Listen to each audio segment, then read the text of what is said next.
咁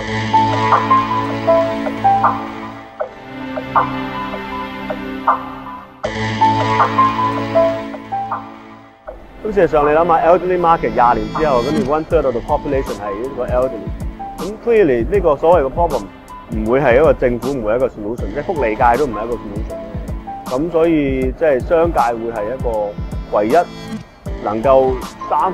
嘅人口你係需要去解決個問題嘅，就係需要有 creativity 咯。即係我人係會樂觀少少嘅，即係我會覺得由於嗰件事唔係咁 sustainable 啦。咁所以咧係會有一啲會有一啲即係譬如而家發覺社會好多問題出現咗啦，咁對經濟一定有影響嘅咁樣。咁所以你叫洗牌又好，你叫佢調整又好，你叫佢再分配又好，咁香港嘅經濟係會有啲方向性嘅改變或者轉變咯。